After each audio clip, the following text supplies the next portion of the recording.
Muy bien, feliz sábado, bienvenidos todos. Vamos a iniciar este día con la escuela sabática número 4. Se titula Un pacto eterno y vamos a hacerlo antes de nada con una oración. Padre nuestro que estás en el cielo, Señor, te queremos agradecer por este sábado, por este nuevo día especial después de esta semana, Señor. Te queremos agradecer porque tú nos has guardado durante todos los días, porque tu misericordia no se aparta de nosotros, Señor, y porque tú nos regalas este día tan especial para podernos reunir, Señor. Aunque sean estas circunstancias, tú lo permites y estamos muy agradecidos por ello. Padre, te queremos pedir que por favor tu Espíritu Santo esté aquí entre nosotros, que sea derramada tu lluvia tardía, Señor, y que todo lo que se hable aquí pueda ser para edificación, para crecimiento y para ser exaltado tu nombre sobre todas las cosas. Padre, perdona todos nuestros pecados, que te lo pedimos en el precioso nombre de Jesús. Amén. Muy bien, pues Un pacto eterno es como se titula esta escuela sabática. Lección número 4 para este sábado 23 de abril. 24, perdón. Vamos a seguir hablando sobre el pacto, este pacto eterno, que nos va a acompañar durante todo este trimestre. Y hoy nos vamos a enfocar, la lección se nos enfoca con la historia de Abraham y el pacto que Dios estableció con Abraham. Vamos a intentar entre todos aquí pues esclarecer, reafirmar un poco ya lo que se ha hablado, ya pues mucho de este tema. Y bueno, vamos a ver qué podemos sacar. La semana pasada, por ejemplo, vimos el pacto que hizo Dios con Noé y vimos una serie de cosas de ese pacto, condiciones, señales.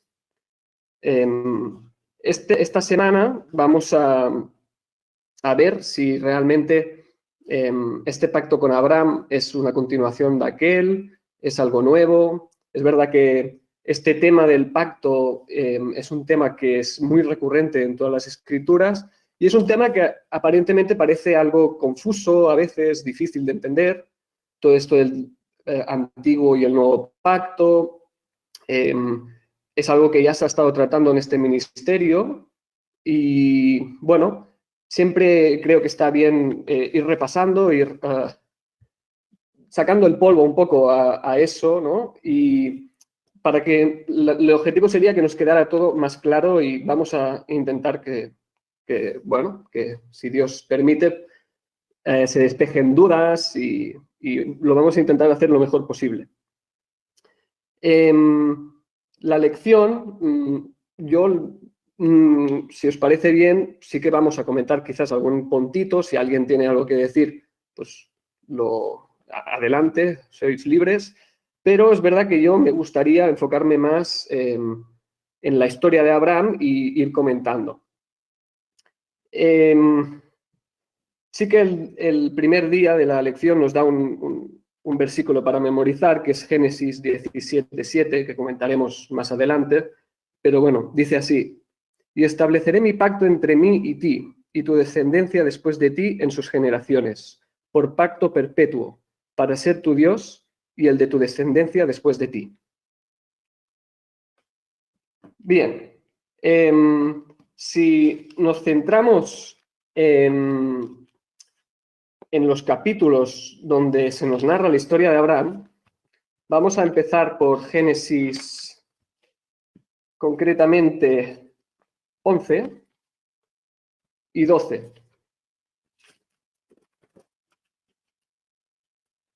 La lección es verdad que nos lleva directamente a Génesis 12, que es cuando Dios llama directamente a Abraham y bueno, nos manda a leer los primeros versículos del capítulo 12, que Si alguien, por ejemplo, Fanny, que es la primera que te tengo aquí, puedes leer Génesis 12 del 1 al 3 y vamos a comentar un poco el contexto para empezar un poco a entender esta situación y por qué Dios estableció ese pacto con Abraham.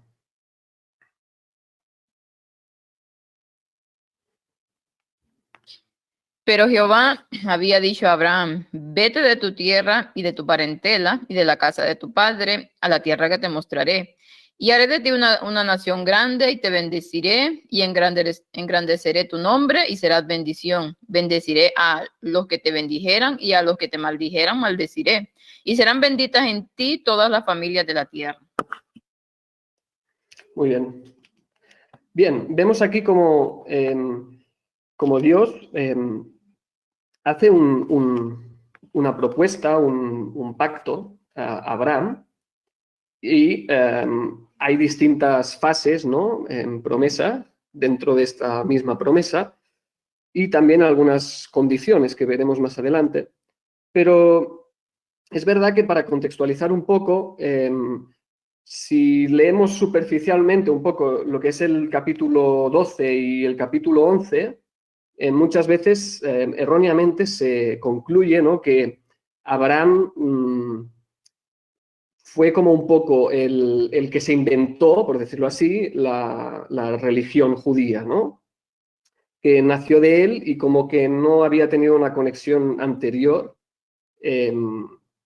sino que, bueno, ya conocéis, ¿no?, las religiones que hablan de las religiones abrámicas y como si Abraham fuera el inicio, ¿no?, y el principio de todo el conocimiento de Dios. Si realmente hacemos una lectura superficial de la Biblia, pues podemos caer en este error, ¿no?, de pensar que a partir de allí es de donde sale pues toda la fe judía primero y cristiana, en fin, ¿no? Pero si leemos detenidamente el capítulo 11, vemos como los últimos versículos donde nos habla de los descendientes de Sem, y hacemos un estudio cronológico, que hay gente que lo ha hecho, ha montado imágenes, y podemos ver cómo Abraham realmente fue coetáneo, vivió mientras incluso Sem estaba vivo también, ¿no? Entonces, hay una línea de conocimiento que se fue transmitiendo desde Adán hasta Noé. Noé la transmitió a Sem y Sem la transmitió a sus descendientes hasta llegar a Abraham. Esto lo digo también porque si leemos un versículo que es Josué 24:2, es ese versículo que, a ver si alguien lo encuentra antes que yo, pues adelante. Josué 24:2.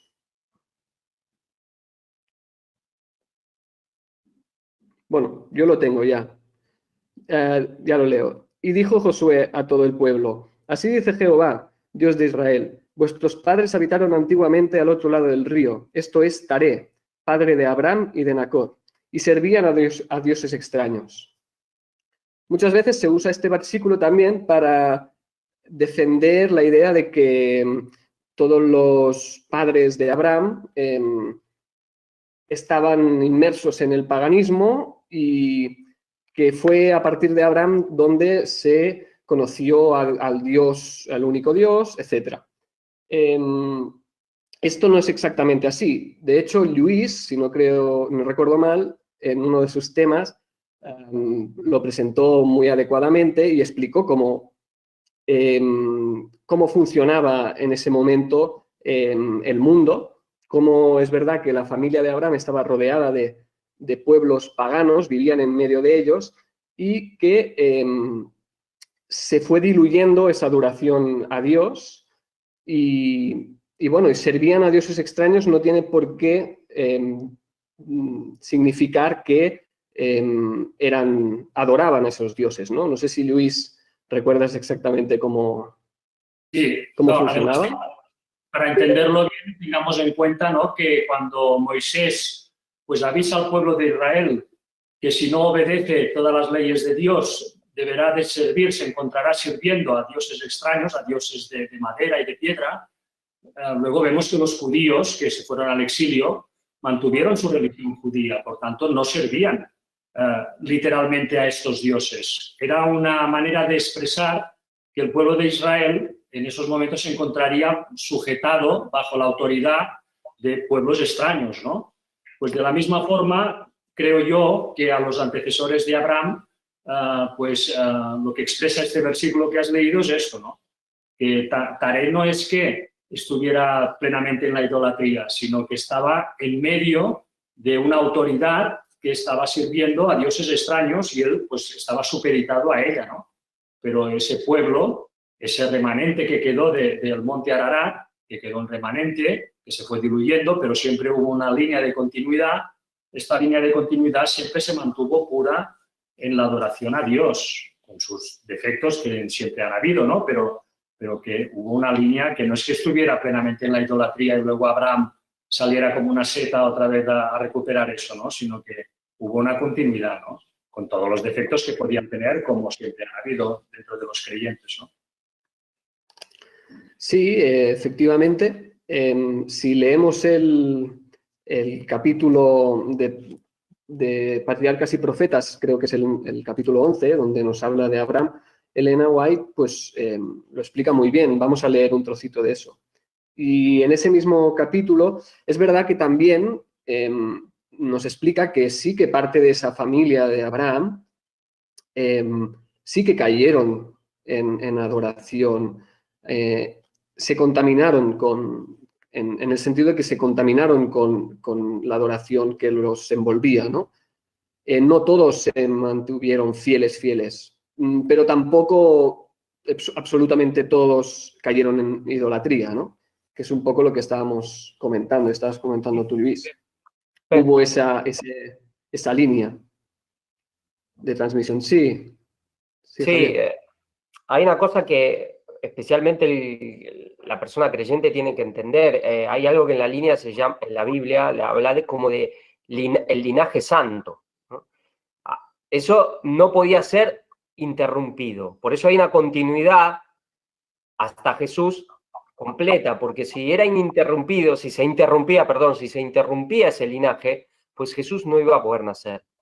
Entonces, claro, Abraham, lo que dice Luis, estaba en Ur de los Caldeos, estaba en Babilonia, luego va a Egipto, un poco como el pueblo judío, aunque al revés, ¿no?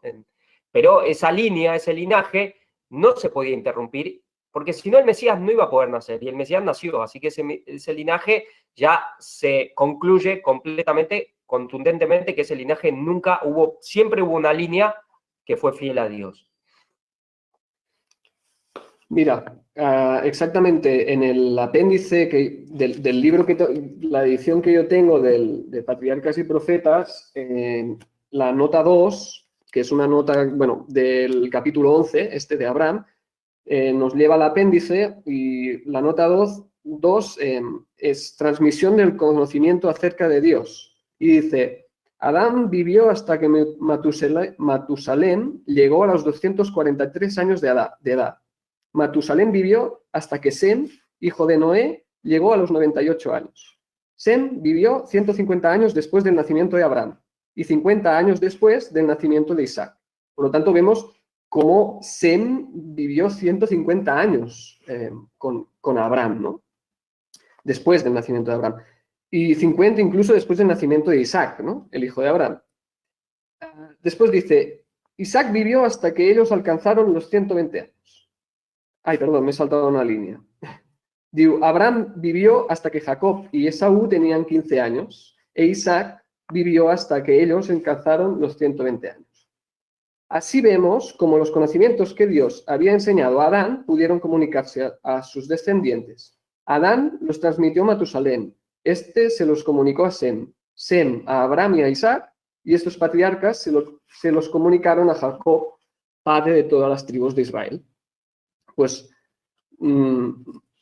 realmente a veces vemos cronologías en la Biblia y uno las ve y dice, ostras, qué rollo, voy a pasarlo rápido esto, pero realmente es una gran fuente de conocimiento también, ¿no? Cuando uno sabe conectar con la ayuda del Espíritu Santo, pues todos estos conceptos.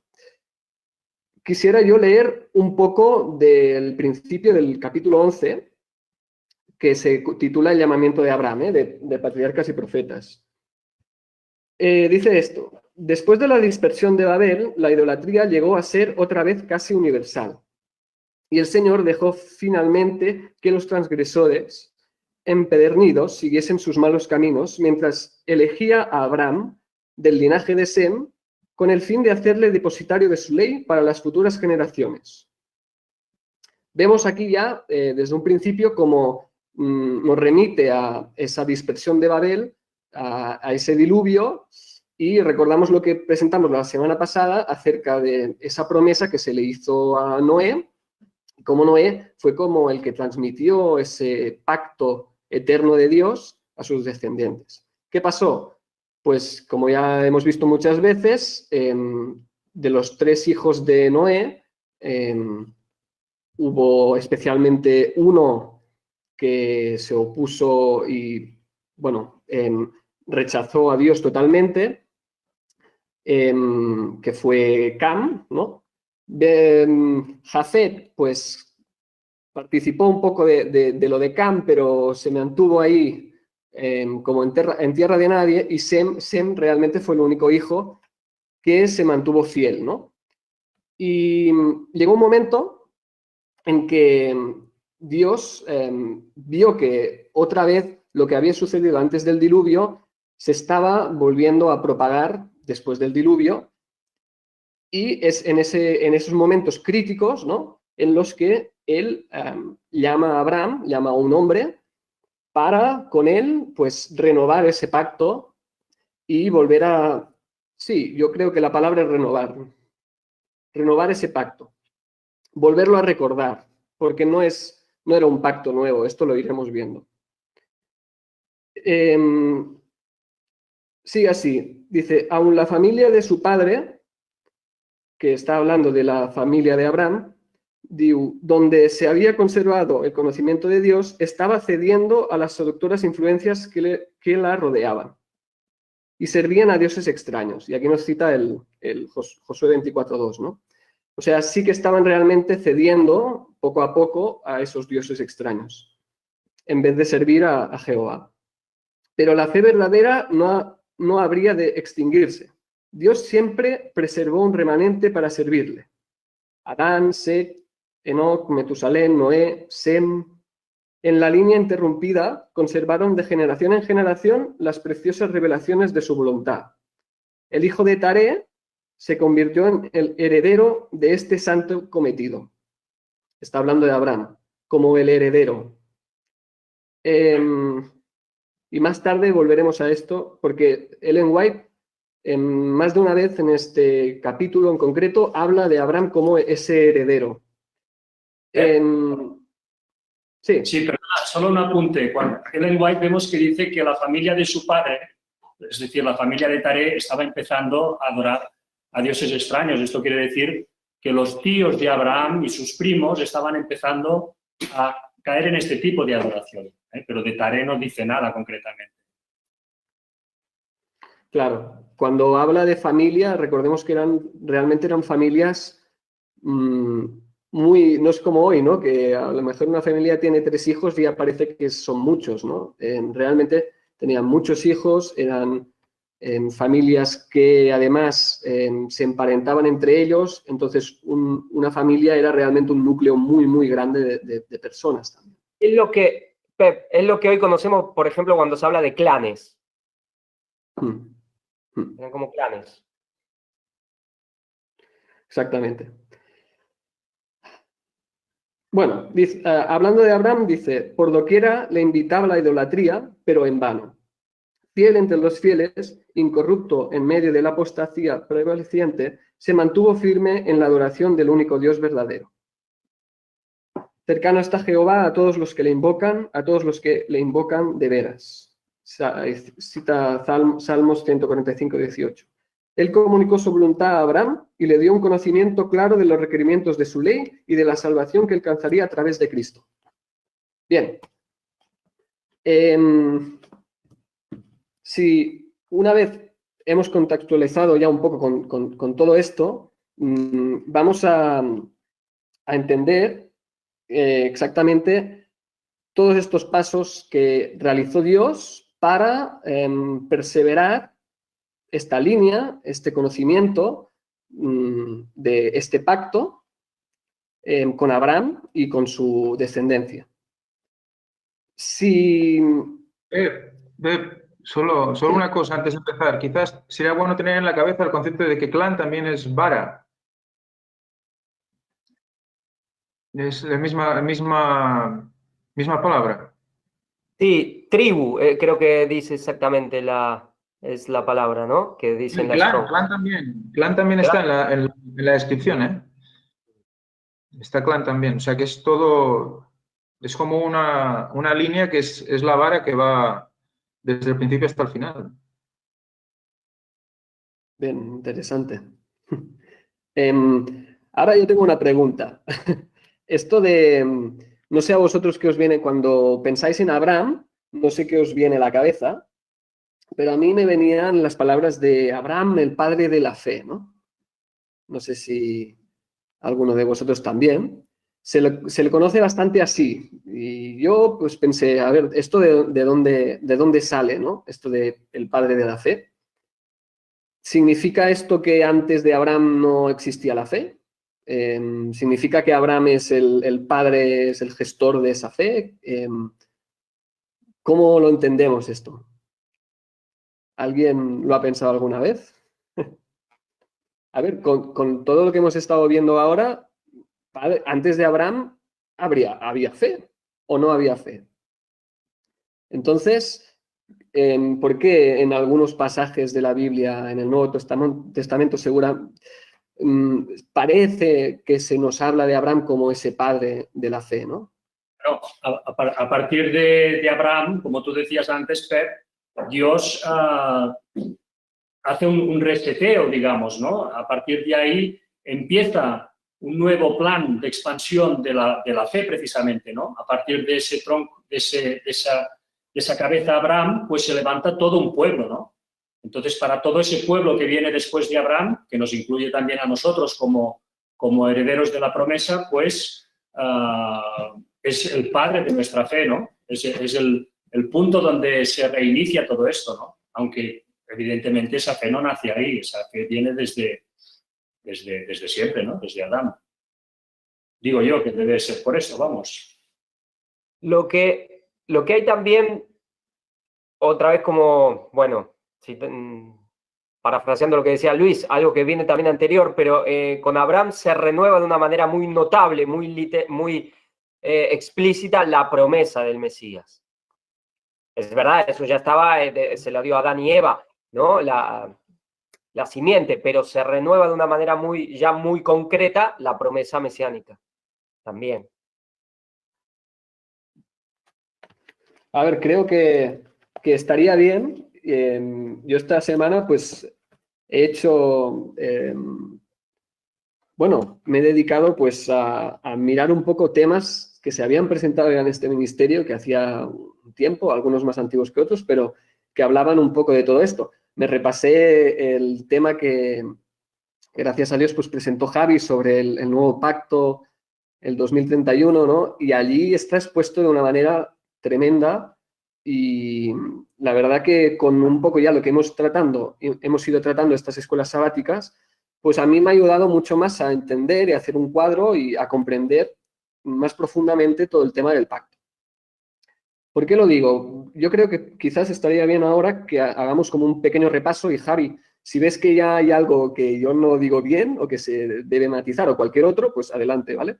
Pero yo me he hecho como un pequeño esquema para entenderlo, porque a veces a mí me ayuda bastante pues apuntarme las cosas o hacerme algún dibujito. Primero de todo, para entender el tema del pacto, ¿no? Este pacto eterno del que estamos hablando constantemente y toda esta historia del antiguo y el nuevo pacto que lleva confusión, ¿no? Y la semana pasada creo que por el chat de la escuela sabática alguien decía, yo es que esto hay muchos pactos y yo me pierdo y no lo entiendo, ¿no? es mucho más sencillo. Comprendemos la esencia, ¿no?, del pacto y vemos que todos estos muchos pactos que hay realmente son el mismo pacto, pero renovado en cierta manera, ¿no? Pero bueno, vamos a entenderlo y vamos a diferenciar, sí que es verdad, entre lo que es el concepto del antiguo pacto y el nuevo pacto, ¿vale? Lo vamos a volver a repetir. Yo creo que así nos va a quedar. Yo he entendido que el pacto edénico, ¿vale? Que el pacto edénico que Dios estableció con Adán y Eva, ¿cuál era? Era obedece y vivirás, ¿no? Era, estos son mis mandamientos, no debes desobedecer, no debes comer del árbol del bien, de la ciencia del bien y del mal, y esta es tu prueba, y si obedeces lo que te digo, vivirás, ¿no? Ellos, Adán y Eva, podían cumplir ese pacto.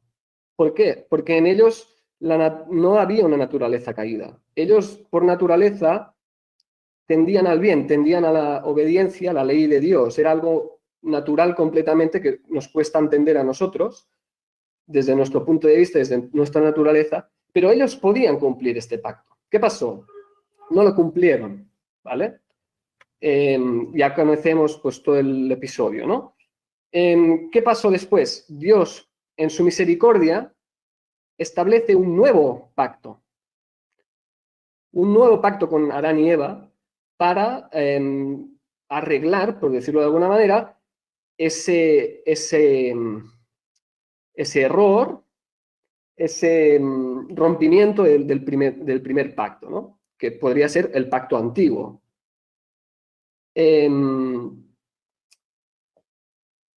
Bueno, el nuevo pacto con Adán y Eva pues se establece y vemos cuál es. Es ese pacto en Génesis 3:15 en el que se promete esa simiente, es la primera profecía, si no es que hay alguna más ya en Génesis 1, pero bueno, de Cristo, de ese Mesías que debería de venir de ese linaje, de esa descendencia de Adán y Eva.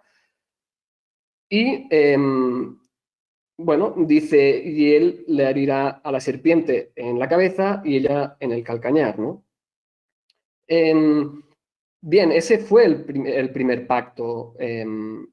No exactamente el primer pacto, pero fue el pacto nuevo que estableció Dios para remediar todo el problema del pecado. Entonces, ¿qué señal les dio a Adán y Eva de ese pacto? ¿Cuál era la señal que les dio del establecimiento de ese pacto? Bueno, es una pregunta que hago, no sé si alguien tiene aquí la respuesta, yo creo algo, pero me gustaría a ver si alguien me lo puede responder, porque vemos que Dios cuando establece pactos y renueva pacto, siempre establece como una señal. Entonces, ¿cuál fue la señal de ese primer pacto? No el edénico, que sabemos que la señal era el árbol del bien y del mal, sino ese nuevo pacto que fue el de Génesis 3:15. Bueno, no lo sé, Pep, pero quizá a mí lo que me recuerdo, recordando esa escena, pues recuerdo el tema de que los vistió con pieles, ¿no? Es decir, que ahí se les sustituye la gloria de la que habían gozado hasta ese momento, que lo recubría, por la gloria que les da el aceptar al Mesías, ¿no? Pero bueno, no sé si sería esta la señal o no, en todo caso. No sé, los sacrificios. Yo entiendo que la señal era el sistema sacrificial y tiene que ver con lo que dice Luis y evidentemente ese primer sacrificio y esas pieles de ese primer sacrificio. Sí, sí. Yo así lo entiendo, ¿no? Sí. Bueno, esta escena la veo algo como, bueno, no sé si, pero fue anterior, antes de que se hiciera el pacto con Abraham. cuando Dios proveó ese cordero, ¿no? En sacrificio de Isaac, su hijo. Pero eso fue ya anteriormente. Bueno, el pacto con Abraham tiene varios momentos, ¿eh? Fue durante, digamos. Bien. De todas formas, perdona, Pep, la señal del pacto normalmente se da una vez se ha establecido el pacto ya. Es decir, vemos como Abraham, la señal del pacto es la circuncisión, y es cuando Abraham ya acepta plenamente el pacto, vamos a decir, en ceremonia formal. De la misma forma, a Noé se le da la señal cuando el pacto con Noé pues ya se ha consumado, digamos, ¿no? Y ya está totalmente pues aceptado por las dos partes, entonces es cuando se le da la señal.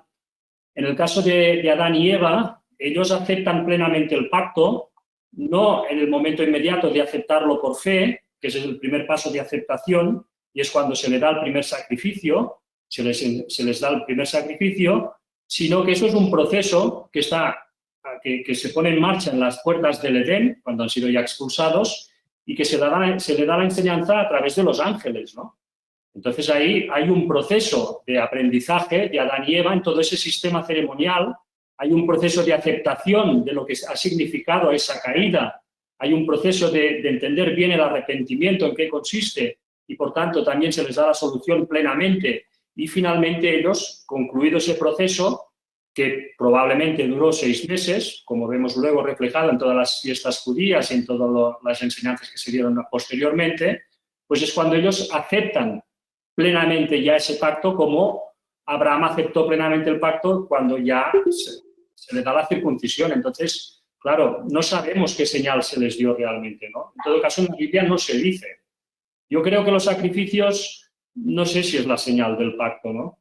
Es la solución en todo caso, ¿no? Es la solución, pero no lo sé, ¿eh? Es una opinión que ahora aquí pues pongo. Bien, yo no tengo la respuesta tampoco, pero es interesante lo que dices, Luis, y bueno, veremos, no lo sé. Bueno, Ellen White también comenta que ellos iban a adorar enfrente del Edén, donde estaba el ángel con la espada flamígera. Iban allí y supongo que allí recibirían instrucciones, ¿no? También.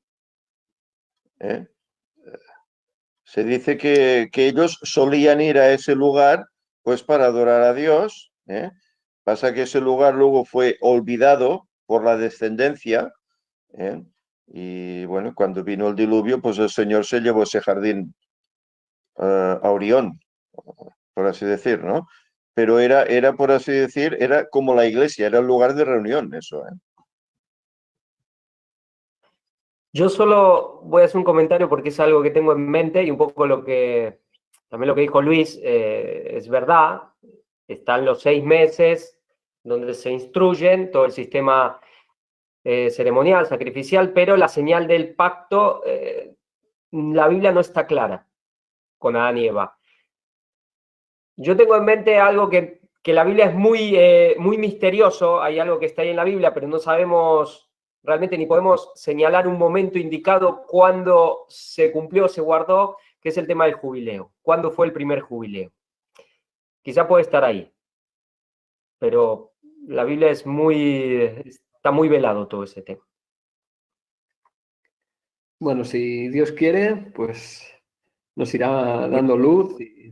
Perdón, para dar ya un último apunte a esto que acaba de decir Javi. Esto del jubileo me parece algo interesante, ¿no? Porque si tenemos en cuenta que el último jubileo va a ser pues en el 2031, a partir de Tisri del 2031, si tú vas tirando para atrás, pues el primer jubileo tendría que ser, si Adán y Eva son expulsados en el mes de Nisan del Edén y están 6 meses recibiendo instrucción a las puertas del Edén, estos 6 meses terminarían en Tisri y ahí empezaría, vamos a decir, el primer jubileo, donde ellos ya heredan plenamente la tierra, ¿no? Eso cuadraría luego haciendo la suma de 50 en 50, te daría hasta el 2031 el último jubileo. Entonces, bueno, es interesante, ¿no? Esto que has dicho. Solo un matiz, el tema es si fue ahí o fue 50 años después. porque entonces estaríamos hablando del tema de 120 o 121 jubileos, ¿cuándo es el 2031?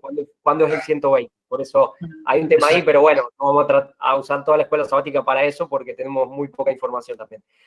Por eso digo, pero puede estar ahí en tema de jubileo. Pero está todavía muy, bueno, si Dios quiere ya dirá. Muy bien, pues vamos, Bueno. vamos a seguir. Bueno, quería comentar, volviendo al viejo pacto y al nuevo pacto, que es un tema que yo también me tenía que volver a ver lo que Javi presentó, porque la verdad es algo que creo que tenemos que tener muy claro. Sobre todo después de lo que presentó Luis, me di cuenta de que realmente no lo tenía muy claro. Entonces, a mí me ha pasado esta semana esto, pero escuchándote lo que has dicho, creo que hay dos conceptos quizás muy sencillos que va directo al grano, ¿no? Que es viejo pacto, obedece y vivirás. Adán y Eva pueden, el hombre no puede. ¿Qué hizo el hombre ante Dios? Dijo, yo puedo. Entonces, ¿qué dice el hombre? Dice, bueno, pues yo soy como Adán y puedo hacerlo. Y el Señor le dice, ¿así? ¿Seguro? Pues tú mismo. Pero yo ya te he ofrecido a Cristo. O sea, la diferencia entre el nuevo y el viejo pacto es el sacrificio de Cristo. El sacrificio de Cristo está desde el primer cordero. Y dices, bueno, pero el cordero no es Cristo, pero lo representa. Los corderos o los animales que se sacrificaban son puramente, como se dice, pagarés. ¿Sabes lo que es un pagaré a nivel de pagos, no? Es un pagaré con fecha 14 de Tisri del año 31. Entonces, cada vez que se emitía un pagaré, se hacía efectivo se cobraba por adelantado lo que se hizo en el 14 de Tisri de Nisan del año 31, disculpad. 14 de Nisan, la Pascua del año 31. Y cada vez que se renovaba, pues se estaba emitiendo constantemente el pagaré, ¿no? El pagaré conforme a cuenta del sacrificio de Cristo. Y ese es el nuevo pacto, en diferencia del antiguo. Ellos dijeron, bueno, yo puedo seguir sin el pagaré. Yo puedo seguir aquí a mi rollo y yo puedo obedecer y haré todo lo que me digas y sacrificaré, pero no lo hacían con el pagaré en el corazón, sabiendo que eso representaba el Mesías que había de venir. Se perdió todo el concepto, ¿no? Quizás simplemente esas dos situaciones que, por supuesto, se van corriendo en el tiempo de manera paralela. No es antes y después, ¿no? Como decíamos, antes de Cristo, después de Cristo. Cristo murió por los de antes y por los de después. Por los de antes de él y por los que vienen después de él y por los que estaban en su tiempo. Por lo tanto, el sacrificio de Cristo y la desobediencia del hombre y el decir el hombre, yo puedo, es paralelo en los 6.000 años de historia, ¿no? Por eso ese viejo pacto y el nuevo pacto están paralelos hasta el final, ¿no? Siempre tenemos la posibilidad de elegir seguir a Cristo o no seguir a Cristo. Exactamente, siempre y no depende, no es cronológico, ¿no? Lo del nuevo y antiguo. Ya lo comentamos semanas anteriores, que incluso hoy se puede caer en el antiguo pacto, ¿no? Incluso, bueno, lo que decíamos, ¿no? Se podían sacrificar animales y estar en el nuevo pacto en su día, antes de Cristo, ¿no? Y se podían sacrificar animales y estar en el antiguo pacto, ¿no? Tenía que ver con esa obediencia en la justificación por la fe o en la justificación por las obras, en resumidas cuentas, ¿no? Bien, vamos a seguir. Vamos a leer Génesis 12. Ya hemos leído los primeros 3 versículos. Me gustaría que Luis leyeras del 4 al 7. Génesis 12, del 4 al 7. Y se fue Abraham. ¿Querías decir algo? ¿Perdón? Ay, perdón. No, solo una cosa. No sé si vas a seguir con esto de contar un poco de manera resumida el tema del desarrollo del pacto. O ya está. Sí, podríamos seguir, pero... Solo quería hacer una Sí. cosa, que rápido. Está muy bien lo que tú has dicho, es decir, está el pacto eterno y el nuevo pacto es un arreglo hecho a ese pacto cuando se introduce el pecado, digamos. El pacto edénico es parte del pacto eterno y el pacto que se hace adámico, se llama, ya es el arreglo, es el nuevo pacto. Pero generalmente lo que nosotros siempre oímos y se cuenta, inclusive en la Iglesia Adventista, bueno, todos los pactos, y se incluye el viejo pacto, el antiguo pacto, digamos, el sinaítico, es parte del mismo pacto. No, y eso es lo que yo creo que, bueno, si alguien opina diferente, bueno, estaría muy bien verlo, pero creo que la otra vez lo comentábamos, inclusive Pablo lo deja muy claro cuando lo compara al tema del nacimiento de Ismael, digamos, la relación del matrimonio con Agar, que eso fue del hombre, no fue de Dios, con lo cual ahí está la excepción. El viejo pacto, que es verdad lo que decía Ángel, lo que tú estabas diciendo, el hombre ahí en el Sinaí quiso ponerse como Adán y Eva, como diciendo, estamos sin pecado, y claro, no. Entonces ahí está la excepción, lo que ya se descuadra, digamos, de todo ese desarrollo del pacto. Se hace como un paréntesis, se hace como una apertura, pero que en realidad es ese mismo espíritu que ya estaba en Caín. Ahora, cuando uno se puede confundir porque uno dice, bueno, pero Dios les dio la tierra en heredad a los judíos, dijo que por el pacto serán mi especial tesoro sobre la tierra y todas esas cosas. Entonces, ahora tenemos que entender que la posesión de la tierra, de ser ellos como la nación, la niña de sus ojos o su especial tesoro, era la bendición por el cumplimiento de Abraham. Abraham creyó y le fue contado por justicia, pero como dice Hebreos 11, algunos que por la fe no vieron lo recibido. Hebreos 11 dice, conforme a la fe murieron todos estos sin haber recibido lo prometido. ¿Vale? Podemos hablar de la vida eterna ya como consumación, pero también hay casos como el de Abraham que no vio lo prometido. Entonces, todas las bendiciones que tuvo el pueblo judío con la posesión de la tierra de Canaán, ser la nación de Dios, el especial tesoro, no fue porque ellos, por el pacto con ellos, fue por el pacto con Abraham. Fueron las bendiciones por la fe y el cumplimiento de Abraham que se volcaron en ellos. Pero ellos fueron infieles desde el principio.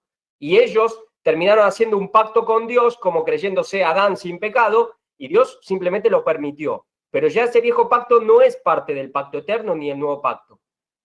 Ya es otra cosa, es una perversión del pacto, por así decir. Por eso Pablo lo deja claro que eso fue del hombre, no fue de Dios. Lo que pasa es que ellos recibieron las bendiciones dadas a Abraham por la fe de Abraham, por el cumplimiento de Abraham al pacto.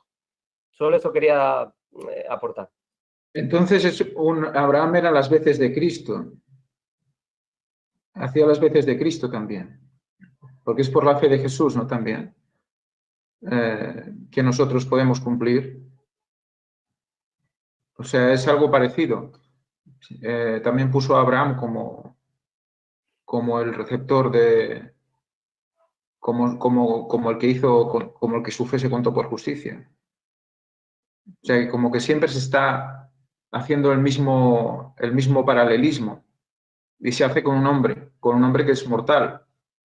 O sea que vemos cómo también utiliza a hombres para mostrar la simbología de Cristo. Por lo tanto, el hecho de que estemos hablando constantemente de que el tercer Elías tenga ese paralelismo con la figura de Cristo, no debe extrañarnos, porque lo ha hecho también el Señor durante toda la historia. Entonces, al respecto del pacto, ese nuevo pacto que se da después de la caída de Adán, es lo que se va renovando, ¿no? Es la renovación del nuevo. Ratificación en la muerte de Cristo, consumación de el nuevo al final, en nosotros, en el pueblo del tiempo final y en la venida. O sea que siempre estamos dando vueltas sobre el nuevo pacto. Y el antiguo está en la obediencia por nosotros mismos. Por lo tanto, siempre al final estamos en el corazón, ¿no? Al final siempre vamos a parar al corazón de cada uno. Y ahí es donde creo que nos toca a nosotros decidir comprender en qué pacto estamos, ¿no?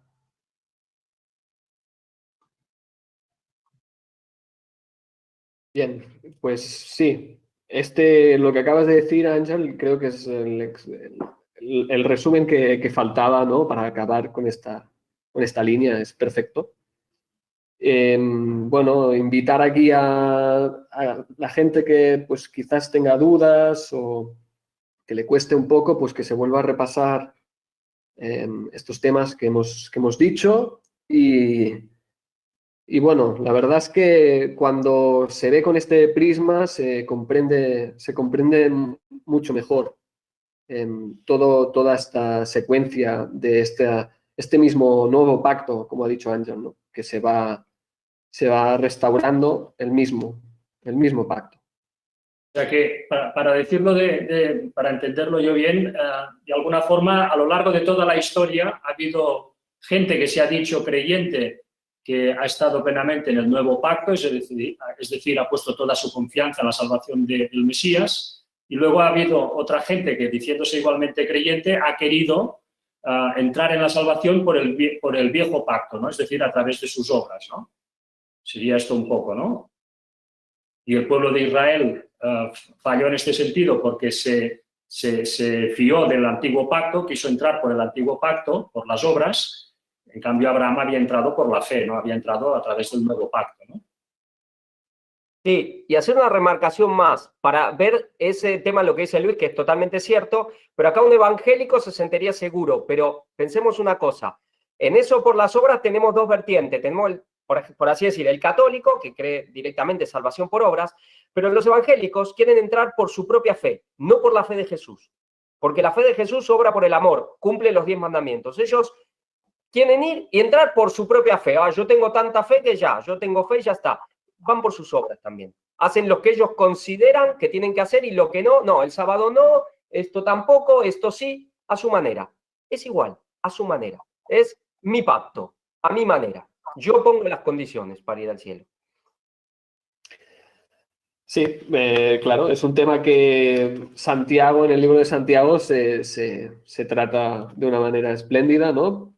Pero ya nos dice, creo que es Santiago 2:19, que la fe sin obras es vana, ¿no? Es muerta.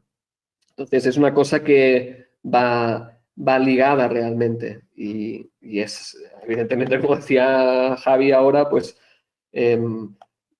la salvación por fe no significa, no va desligada de las obras, ¿no?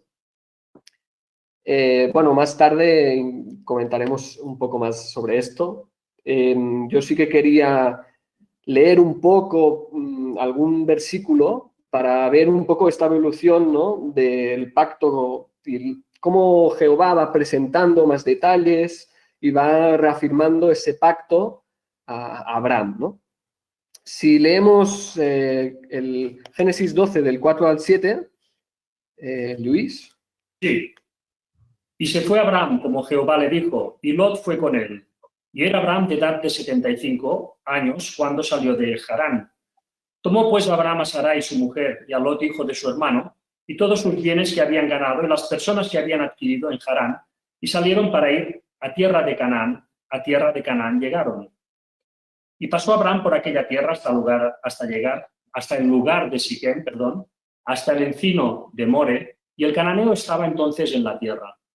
Y apareció Jehová a Abraham y le dijo: a tu descendencia daré esta tierra. Y edificó allí un altar a Jehová, quien le había aparecido.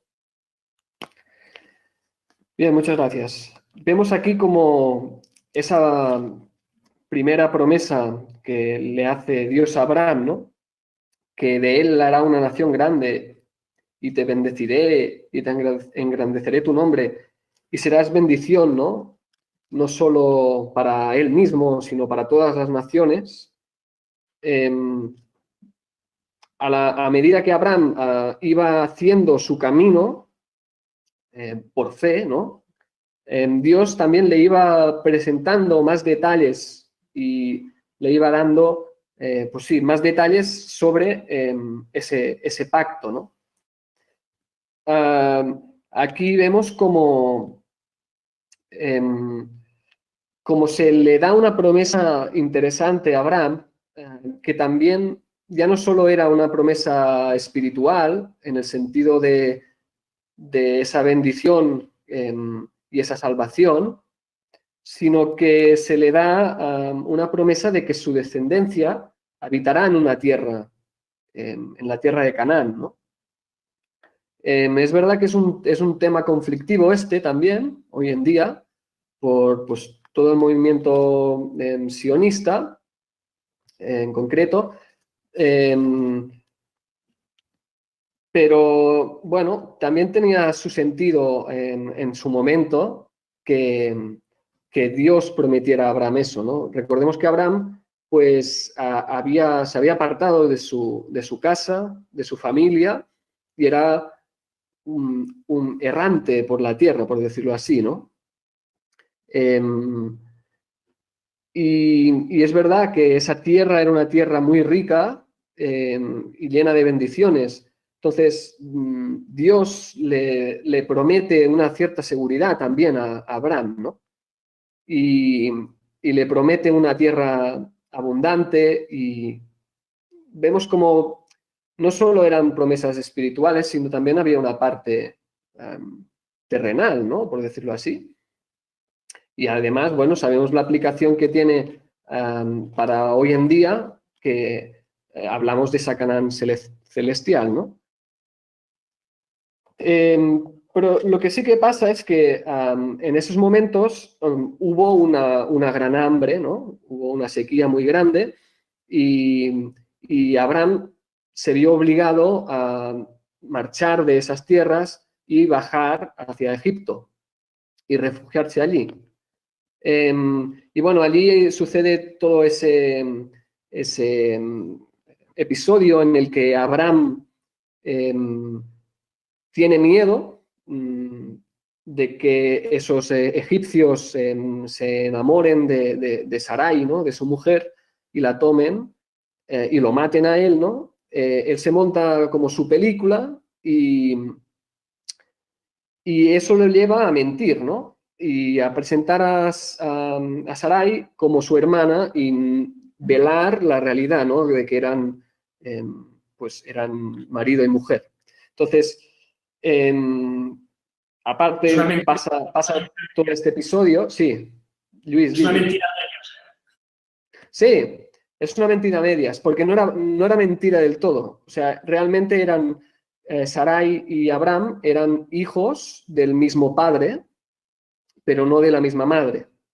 Lo que pasa que Ellen White lo explica bien esto. No era tanto el hecho de que dijo una verdad a medias o una mentira a medias, sino era el hecho de querer ocultar una verdad, ¿no? Que era el hecho de que eran marido y mujer.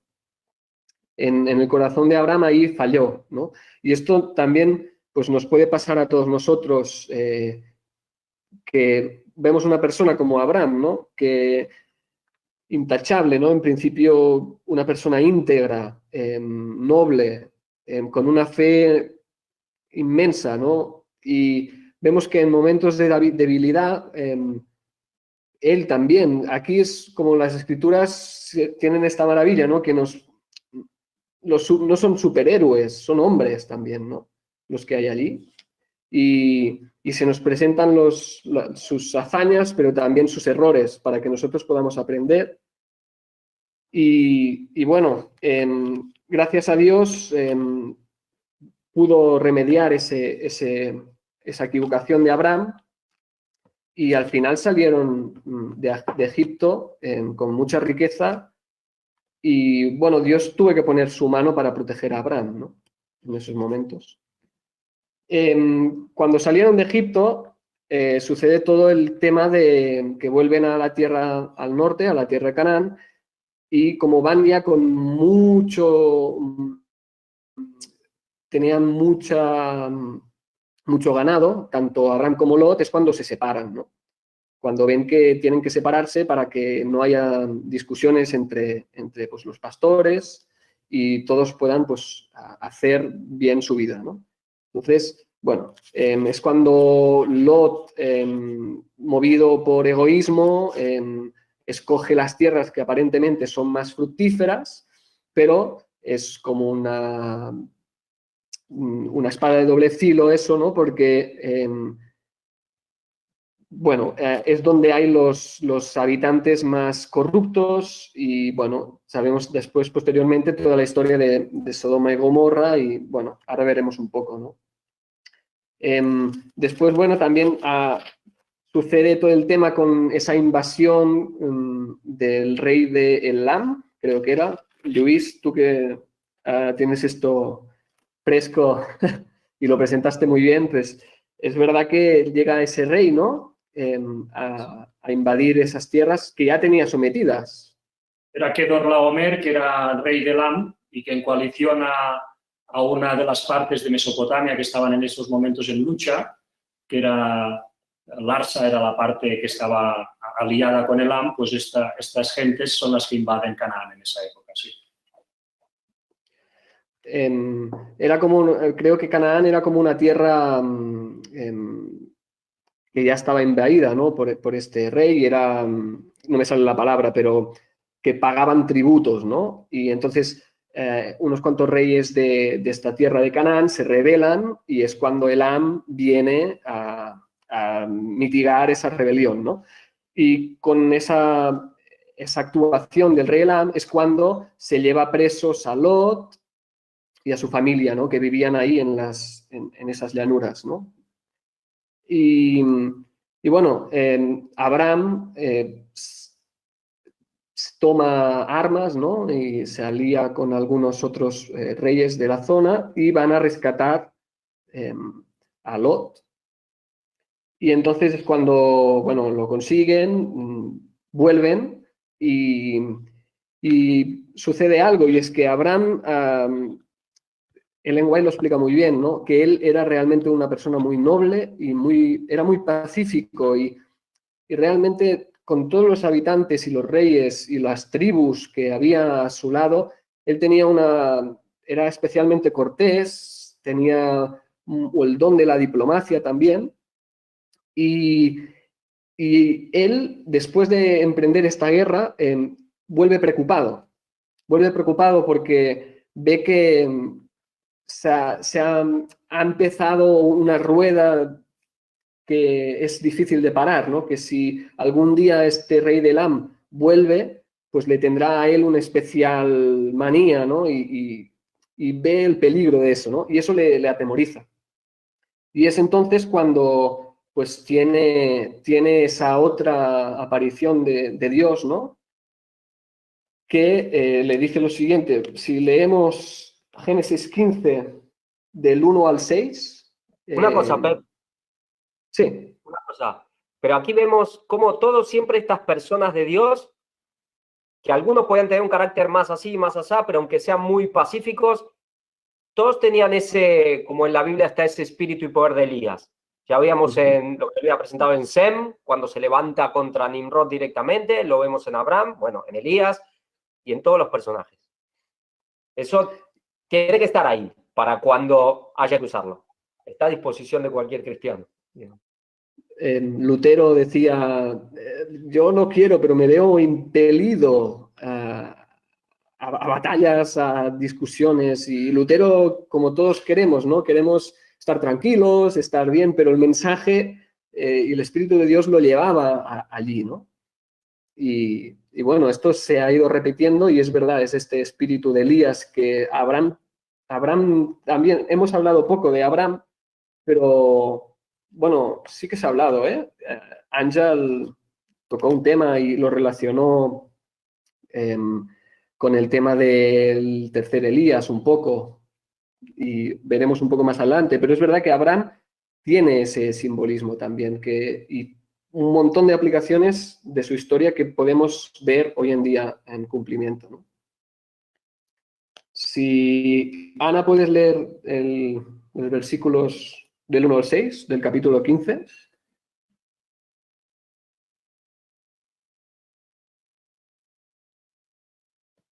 Vale. Después de estas cosas vino la palabra de Jehová a Abraham en visión diciendo: No temas, Abraham, yo soy tu escudo y soy tu galardón sobremanera grande. Y respondió Abraham: Señor Jehová, ¿qué me has de dar siendo así que ando sin hijos y el mayordomo de mi casa es ese Damasceno Eliezer? Dijo más Abraham: mira que no me has dado hijos, y aquí que es mi heredero, uno nacido en mi casa. Y luego vino a él la palabra de Jehová diciendo: no te heredará este, sino el que saldrá de tus entrañas será el que te herede. Y le llevó fuera y dijo: mira, ahora los cielos y cuenta las estrellas, si las puedes contar. Y le dijo: así será tu simiente. Y creyó a Jehová, y él se lo contó por justicia. Muy bien. Pues vemos aquí como Dios aparece en ese momento idóneo donde Abraham está realmente preocupado y le reafirma otra vez esa promesa, ¿no? Que de su descendencia bendeciría a todas las tribus de la tierra. Y Abraham duda, ¿no? Aquí un poco le dice: ¿cómo sabré, ¿no? Si no tengo hijo y soy mayor, y Jehová le promete, ¿no? Que será un hijo suyo, de su simiente, ¿no? No será su siervo el que heredará. Si leemos, Rocío, del 7 al 10 de este mismo capítulo, vamos a ver un poco. ¿Del 7 a dónde? Del 15, o sea, capítulo 15, del 7 al 10. Vale. Y Dios le dijo: yo soy el Señor que te saqué de Ur de los Caldeos para darte esta tierra en herencia. Abraham respondió: Señor Dios, ¿en qué conoceré que le he de heredar? El Señor le respondió: tráeme una becerra de 3 años, una cabra de 3 años, un carnero de 3 años, y también una tórtola y un palomino. Abraham trajo esos animales, los partió por la mitad y puso cada mitad frente a la otra, pero no partió las aves. Muy bien. Vemos aquí como realmente había una tradición de esas gentes que cuando se sellaba un contrato muy importante, se hacía un sacrificio y se andaba por en medio de ese sacrificio, manchándose con la sangre de ese sacrificio, y ese era como, una firma, ¿no? de ese contrato. Y vemos aquí como Dios, pues, le manda a Abraham que haga este sacrificio. Ángel presentó un tema de primavera a otoño que se llama el niño, o un niño, creo, un niño. Y en ese tema, no sé si te acuerdas muy bien, pero desarrollabas como un niño. Como un niño, creo que era. Sí, exacto. Allí explicabas bien, ¿no? Se analizaba bien todo este sacrificio, lo que simbolizaba, la relación que tenía la sangre con el fuego, ese camino, esos 6 meses, ese Elías, ¿no? No sé si te acuerdas de algo de eso, pero... Bueno, sí, algo más o menos. Cuando estaba leyendo la escuela sabática, pues inevitable, ¿no? Pensar en ello. Me salió, mira, salió Javi, eso. Pues demasiado Estás tiempo javizando. juntos y hablando. Sí. Bueno, pues sí, a ver, la esencia del sacrificio es un pacto, es pues renovarlo y dar como tranquilidad a quien lo recibe, ¿no? Pero el hecho estaba en cómo se hizo, ¿no? En el coger animales, partirlos por la mitad y pasar por el medio. Que era lo que realmente significaba, quiero recordar, y corregidme porque mi memoria también es brilla por su ausencia. Entonces, era lo que era el significado del río Kebar, el río Kerit, el arroyo de Kerit. El arroyo de Kerit. El arroyo de Kerit, donde Elías fue a buscar resguardo de Dios, ¿no? Allí Dios le dijo, ve allí y espérate, ¿no? Y ahí es donde se escondió Elías, ¿no? Y Kerit significaba concretamente eso, ¿no? Partir por la mitad y partir los animales por la mitad y pasar por el medio, ¿no? Claro, dices, es el pacto. Y claro, si se esconde en el pacto y es un pacto de sangre, ¿dónde se esconde? Estaba caminando por el medio de dos animales partidos y la sangre corría por el medio, era la llaga mismo. Es pasar por ahí, era pasar por el sacrificio de Cristo, pasar por la llaga, que era lo que que es lo que, bueno, caracteriza al pueblo de Dios, lo que tendría que estar en la mente de nosotros, por supuesto, hoy también. Por eso había una conexión tan brutal entre Abraham y Elías. Abraham y Elías están completamente unidos, porque lo que hizo Elías básicamente fue pues esconderse en el pacto de Abraham también, ¿no? Al ir a ese río. En eso vimos también cuando Juan el Bautista hablaba de que os bautizará Cristo en Espíritu Santo y fuego. Dice, yo en agua, pero el Espíritu Santo y fuego, ¿no? Y vimos esa relación entre la sangre y el fuego, que eso creo que está en Apocalipsis 14, cuando habla de los tres ángeles, y luego, seguidamente, Javi, como presentó Javi, estaba hablando también del cuarto más abajo, todo seguido. Y ahí se habla de cómo le da potestad al ángel del fuego para que pise, ¿no?, el lagar y haya sangre hasta los frenos de los caballos. No sé si recordáis más o menos el versículo. Y esa sangre está relacionada con el ángel del fuego, ¿no? También recordemos que pasa una antorcha de fuego en medio de estos animales partidos por el medio, y vimos cómo esa antorcha también tiene esa referencia aquí en Juan el Bautista, ¿no? Juan el Bautista era antorcha, también David era antorcha, el rey David. Por lo tanto, se mezclaban todos los conceptos de reyes terrenales, de Juan el Bautista, Abraham, Elías, todo en el mismo punto, que era pasar por el medio de esos animales partidos, ese pacto, esa llaga, esa sangre y esa agua. En esencia, esto es lo que recuerdo que presenté.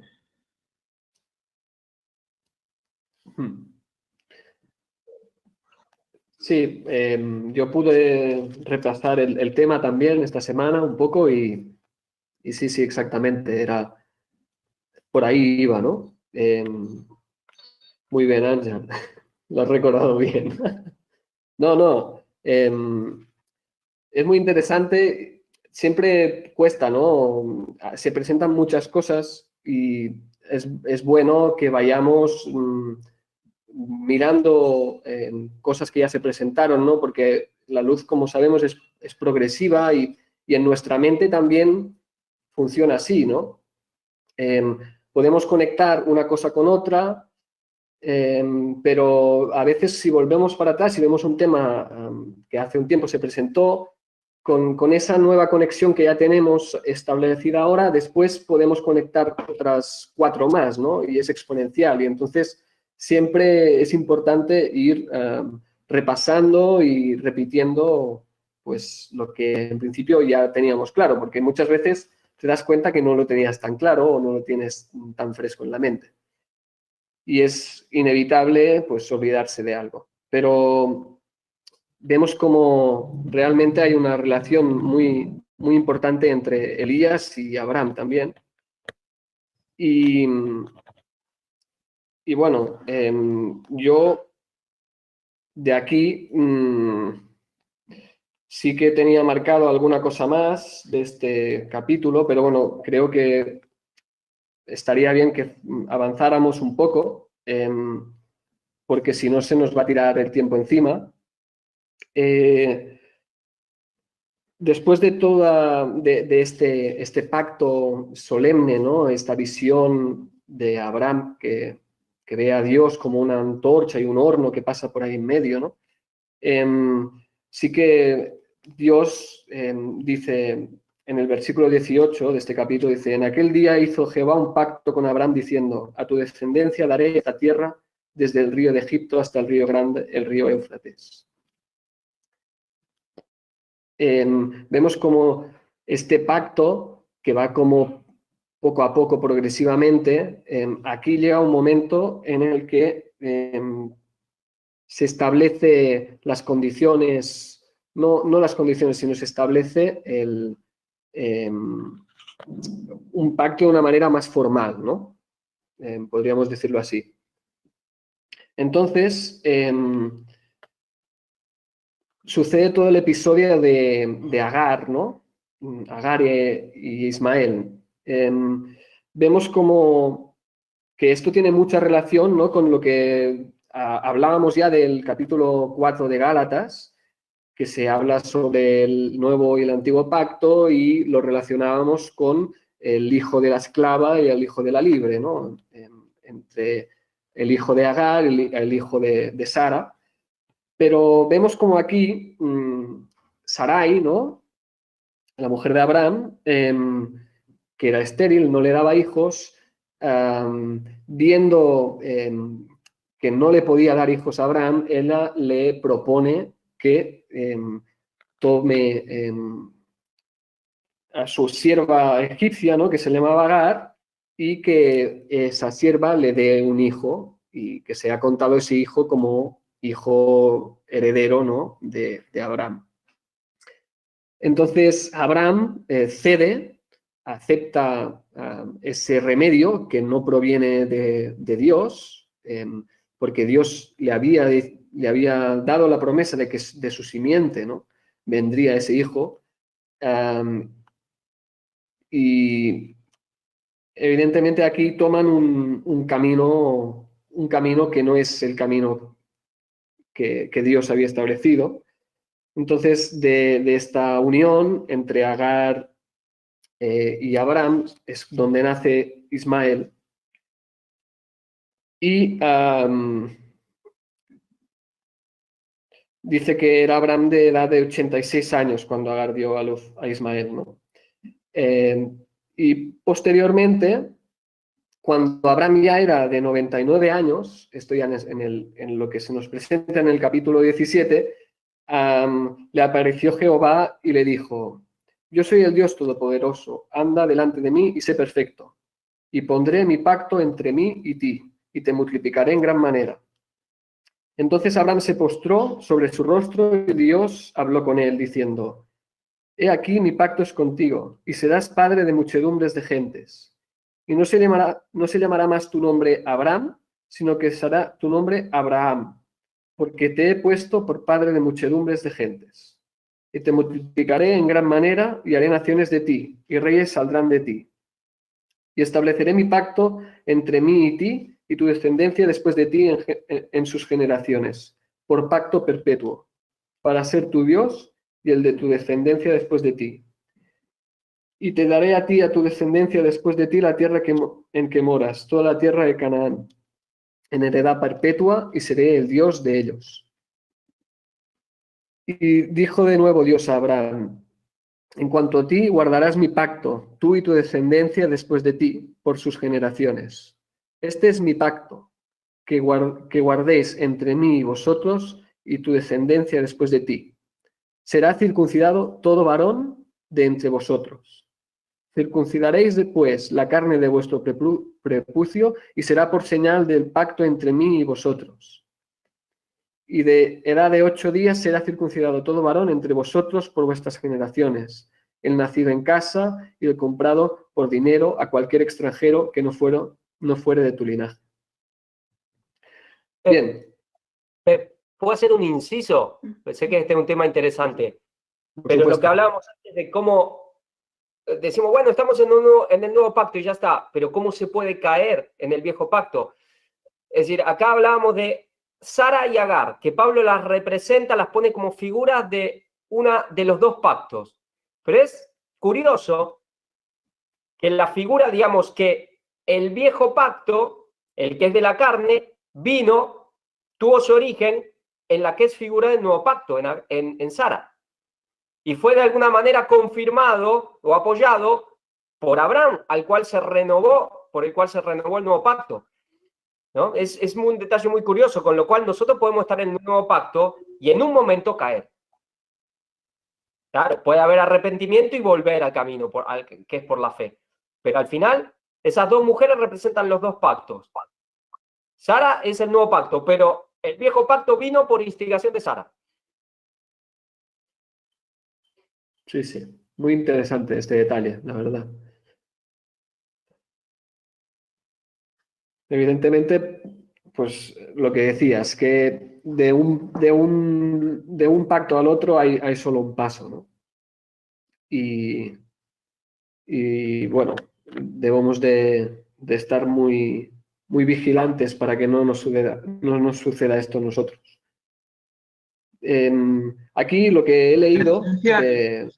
Entonces, la diferencia entre uno y otro es la cruz. La diferencia entre el viejo y el nuevo pacto es la cruz. Es lo que Cristo hizo encarnado.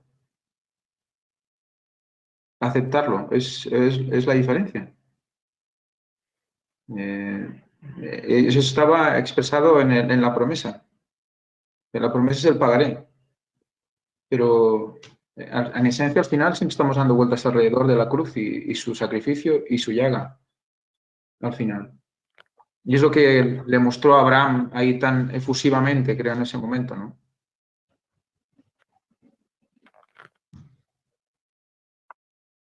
También es importante estar sometido a Dios para poder cumplir esto. Si no nos humillamos y no nos sometemos, es imposible. Por eso hay muchas cartas en Elena de White que nos pide que nos sometamos. Dios ya nos lo ha dejado muy claro y avisado. ¿Qué hacemos?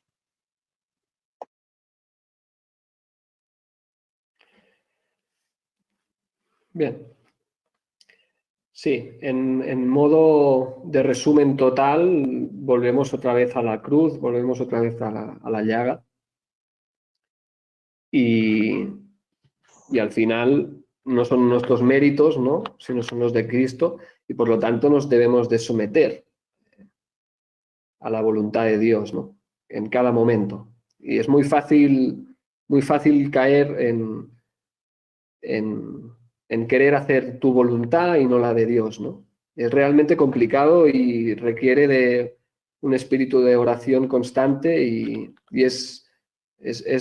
yo encuentro complicado muchas veces discernir cuál es la voluntad de Dios y cuál no, ¿no? Y es algo de lo que debemos irnos entrenando y con mucha oración y estudio y teniendo nuestra mente realmente conectada con Él para poder percibir su voluntad, ¿no?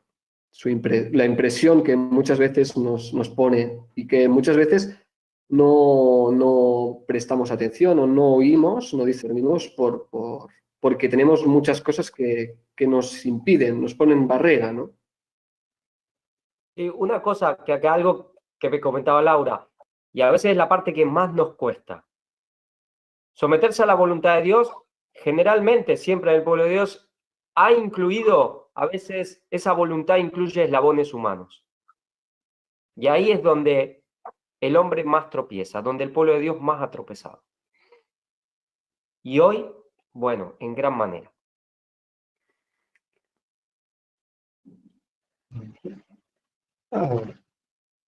Si no decía Pablo que cada día muero.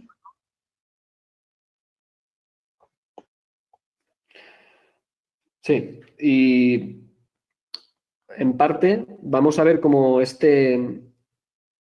esta señal que hemos leído de la circuncisión, que era esa señal de ese pacto establecido con Abraham, tiene que ver con este cada día muero también, ¿no? En Génesis 17-18 vemos como dijo Abraham a Dios: ojalá Ismael viva delante de ti. Aquí Abraham realmente seguía creyendo que era Ismael, ¿no?, el hijo de la promesa. Estaba como velado, no entendía que realmente Dios le le daría un hijo con Sara, ¿no? Entonces, toda esta exposición, toda esta promesa de este pacto, él seguía creyendo que iba a venir de Ismael, ¿no? Pero después respondió Dios en el versículo 19, ciertamente Sara, tu mujer, te dará a luz un hijo, y llamarás su nombre Isaac, y confirmaré mi pacto con él como pacto perpetuo para sus descendientes después de él. Sí, Ya sé. también Sí. hay que tener en cuenta, aparte de lo que dices, el factor también humano del amor que sentía Abraham por su hijo Ismael, ¿no? Realmente lo amaba. Entonces, bueno, ¿cómo quedaba Ismael, ¿no? ¿En qué situación quedaba, no? Ahí se ve mucho la esencia de lo que es la fe, ¿no? Porque tú puedes estar viendo las cosas de una manera completamente diferente. O sea, tú puedes estar viviendo a tu alrededor cosas que no te cuadran. Pero tú por fe, porque confías en el Señor, sabes que hay algo que está por encima y por detrás de todo eso. Esa es la verdadera lucha del cristiano diaria, creo. El saber que si lo que estás viendo es cierto o no. Y tienes un mensaje ahí, el Señor te lo está diciendo, te está mostrando cosas. Entonces tienes que hacer el esfuerzo, porque ya no es un sentimiento, recordemos, no es un sentimiento, es el esfuerzo mental, voluntad humana, de que con el conocimiento que tienes al respecto de lo que Dios espera y sabe de ti, quiere de ti, pasar por encima de eso y ver más allá. Si no, no hay paz, es imposible que haya paz.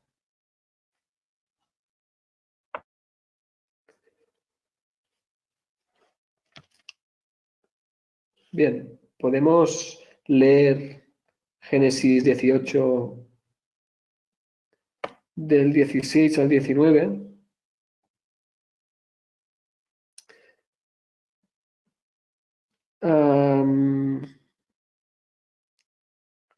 Es verdad que yo he leído el 18 ya, pero volvemos a leer un poco antes. Si puedes, Rocío, por favor. No, ya has leído, ¿no, Rocío? Pues le toca a David. David es el siguiente que me aparece en la pantalla. Y los varones se levantaron de allí y miraron hacia Sodoma, y Abraham iba con ellos acompañándolos. Ay, Y Jehová perdona, dijo, David. Perdona, disculpa. Vamos a, antes de leer este texto, vamos a ver un poco el principio del capítulo 18. A ver, es que me he equivocado de capítulo. Vemos aquí también en el capítulo 17, ya cuando estábamos hablando de toda esta promesa en Isaac, cómo a Sara también se le cambia, a Sarai se le cambia el nombre. Se le había cambiado Dios a Abraham, también se lo cambia a Sarai y le llama Sara. Y le hace una promesa muy, muy interesante, que es en el versículo, el 17-21. David, si puedes leer 17-21. ¿todo, o solo los dos? O sea, capítulo 17, versículo 21. Ah, vale. Mas yo estableceré mi pacto con Isaac, el que Sara te dará a luz para este tiempo el año que viene. Vale, bien. Muchas gracias. Ahora sí.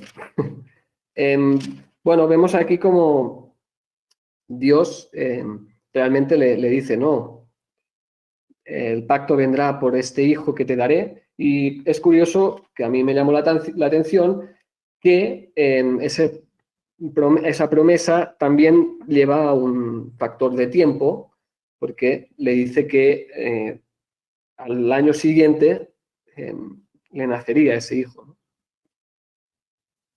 Era solo este pequeño apunte. Bueno, para terminar, aparece después, unos meses más tarde,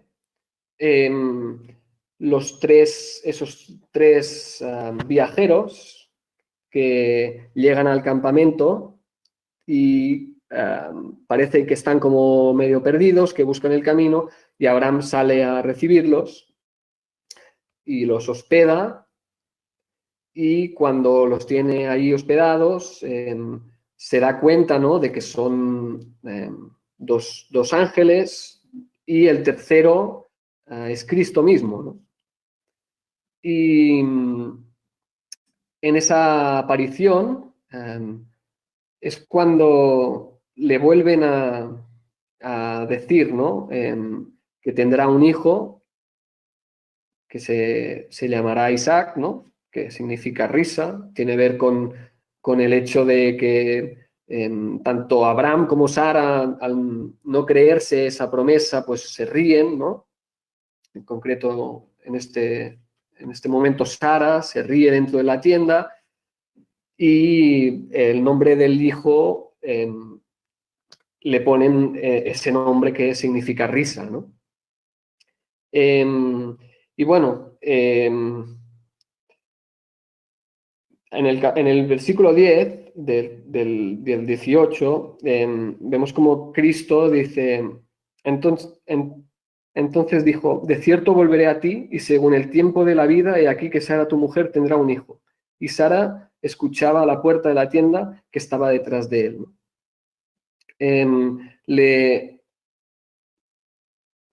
Le dan también un tiempo para que nazca ese niño. Pero más adelante ya, y ahora sí entrando en lo que queríamos, le he dado por equivocación a leer a David antes. Si lo puede leer Emi, por ejemplo, que es Génesis 18, del 16 al 19, cuando vemos que estos varones... Solo un comentario. Igual que a Sara se le da un tiempo definido anunciando el nacimiento de Isaac, que es un simbolismo del hijo de la promesa, quiere decir que en la Biblia también se da un tiempo definido para el nacimiento de Cristo, que lo encontramos en Génesis 1. Exactamente. Vemos como estos varones... Sí, Emi. Y los varones se levantaron de ahí y miraron hacia Sodoma. Y Abraham iba con ellos acompañándolos. Y Jehová dijo, encubriré yo a Abraham lo que voy a hacer, habiendo de ser Abraham una nación grande y fuerte, y habiendo de ser benditas en él todas las naciones de la tierra. ¿Fins cuán, Pep?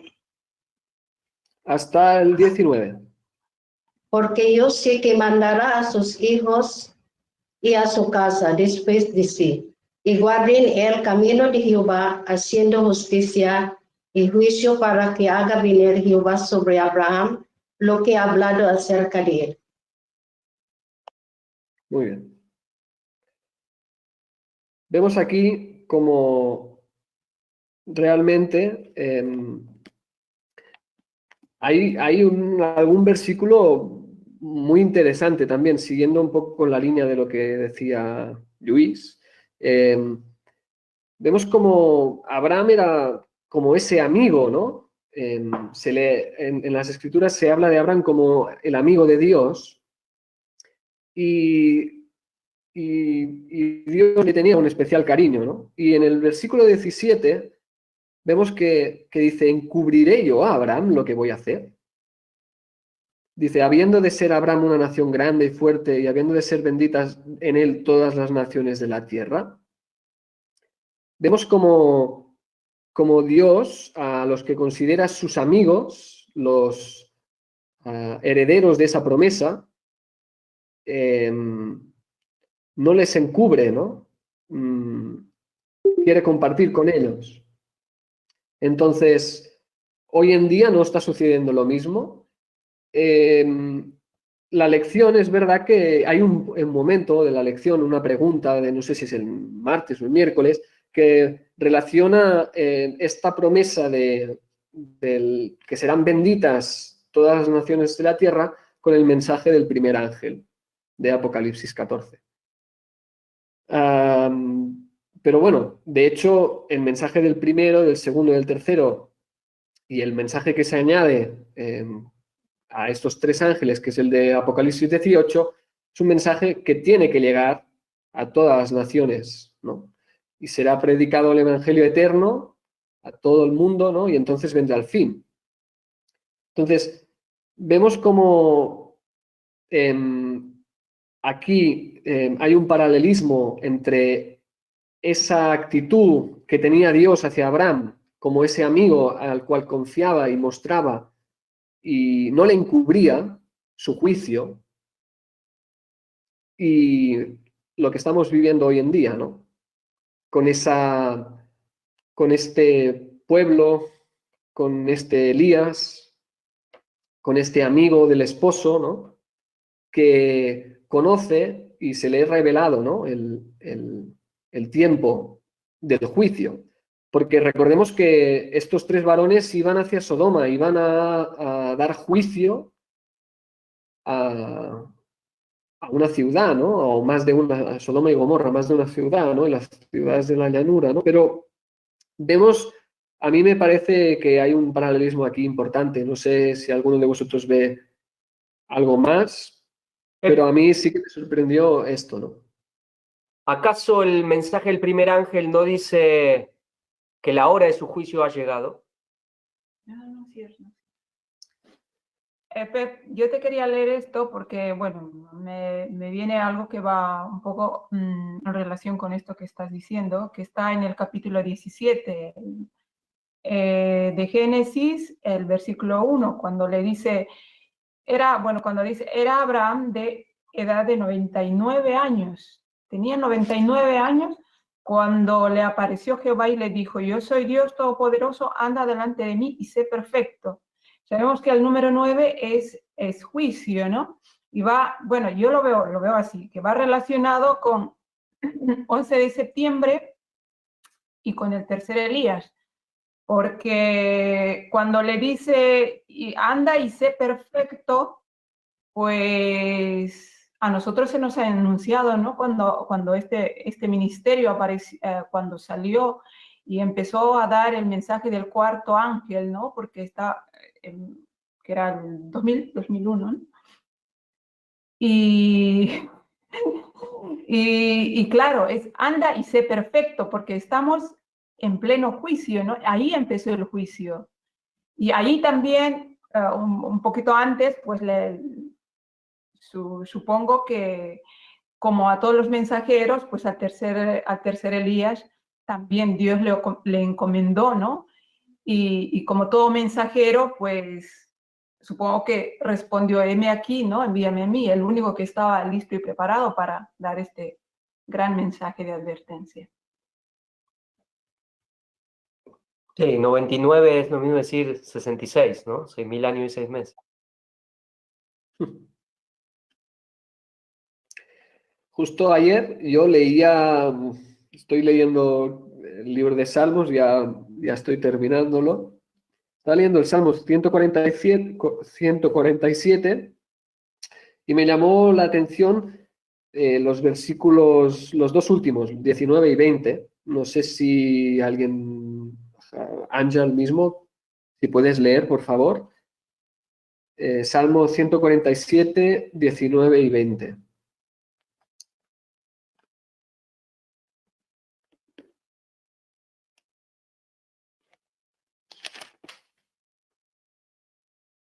Ha manifestado sus palabras a Jacob, sus estatutos y sus juicios a Israel. No ha hecho así con ninguna otra de las naciones, y en cuanto a sus juicios, no los conocieron. Aleluya.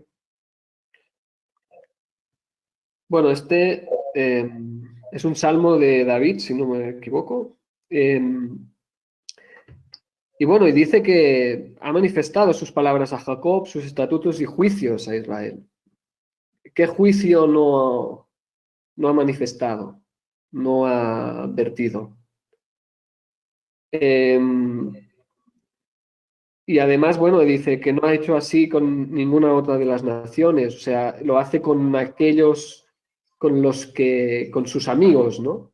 Con los herederos de esa promesa. Hoy en día sabemos que ese Israel ya no es un Israel físico, por decirlo así, es un Israel espiritual. Así como hay una Babilonia espiritual, pues también hay ese Israel espiritual, ¿no? Pero dice, y en cuanto a sus juicios, no los conocieron.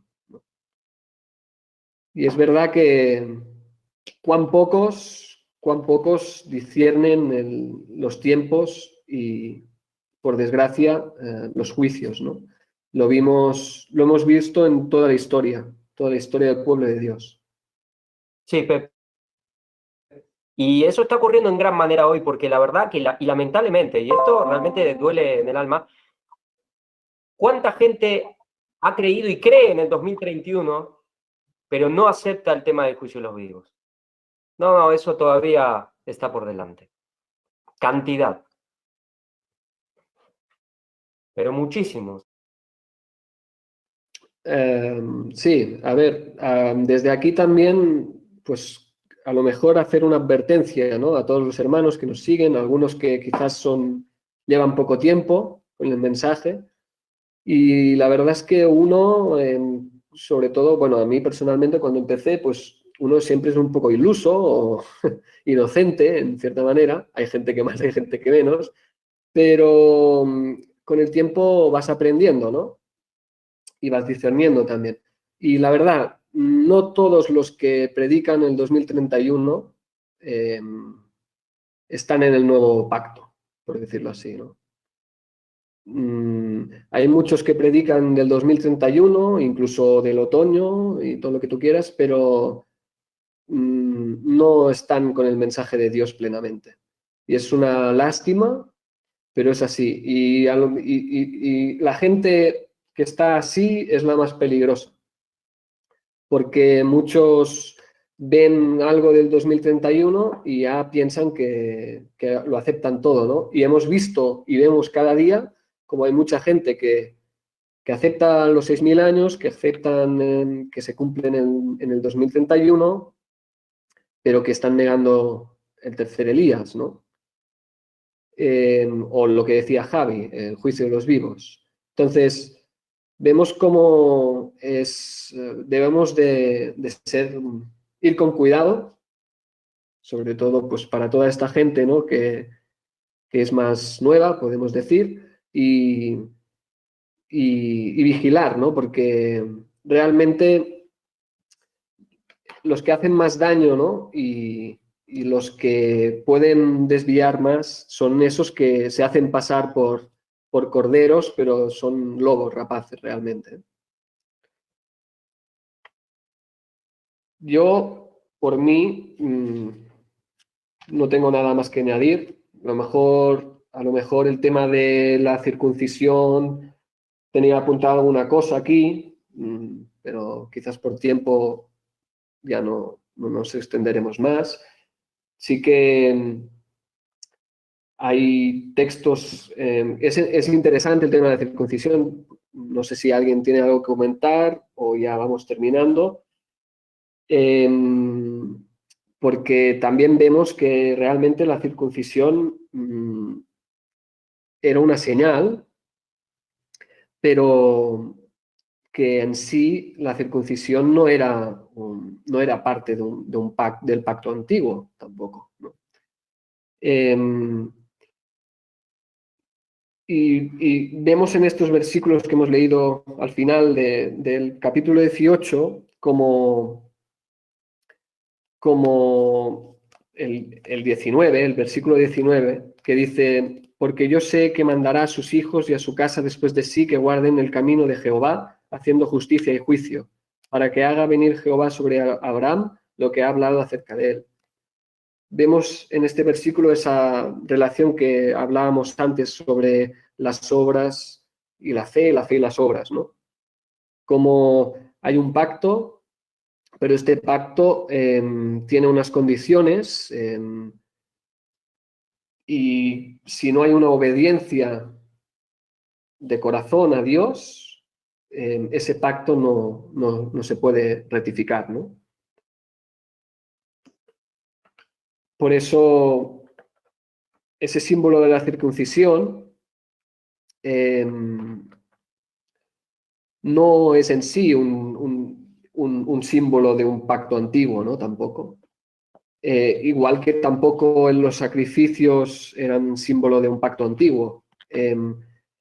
Podía un hombre estar circuncidado y ser perfecto en la ley farisaica, pero no tener el amor de Dios en su corazón y no estar circuncidado de corazón, ¿no? Por decirlo así. Entonces, vemos otra vez que es la misma relación, ¿no? ¿Qué pasó con la circuncisión? Se corrompió, ¿no? Se volvió como, igual que los sacrificios, como una señal exterior plenamente de un legalismo, ¿no? De, bueno, mira, yo estoy circuncidado, soy judío, hago los sacrificios tal y cual, y yo soy perfecto, ¿no? Y vemos otra vez cómo se cayó y el pueblo cayó otra vez en el antiguo pacto al querer ganarse el favor de Dios mediante esas obras, ¿no? Corrompiendo y girando el significado de esa señal. Sí, a ver. Dale. Adelante, alguno de los dos, por favor. A ver, no, el tema de la circuncisión. Justamente esta mañana le estaba comentando a Javi sobre la circuncisión, porque le quería decir a ver si le sonaba algo cuando lo estaba leyendo, y la verdad es que respecto a lo que hemos visto ahora, de lo que has dicho tú, ¿no? Que esa circuncisión significa algo más, que no es simplemente algo antiguo, sino que ya estaba haciendo una referencia a algo nuevo. Vimos una circuncisión, el hecho de que fuera un círculo, también lo estuvimos viendo en de primavera-otoño, lo hacen con las ruedas. Y claro, bueno, me gustaría leer un texto bíblico del Nuevo Testamento, Colosenses 2, porque vamos viendo como a la manera como lo explica, va uniendo cosas así como fusionando conceptos, que creo que es algo que debemos, bueno, comprender, porque creo que nos da una luz importante. Colosenses 2, del 10 al 12 dice: y vosotros estáis completos en Él, en Cristo, que es la cabeza de todo principado y potestad.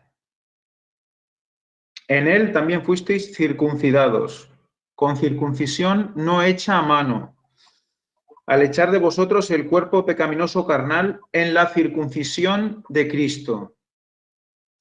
En la circuncisión de Cristo. Habiendo sido sepultados con Él en el bautismo, en el cual fuisteis también resucitados con Él, mediante la fe en la fuerza activa de Dios que le levantó de los muertos. El texto es, digamos, entrelazado, ¿no?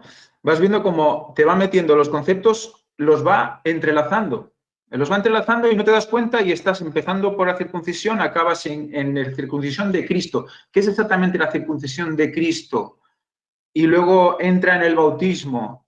Nos está diciendo que esa circuncisión está representando el bautismo, ¿vale? Pero ¿a través de qué?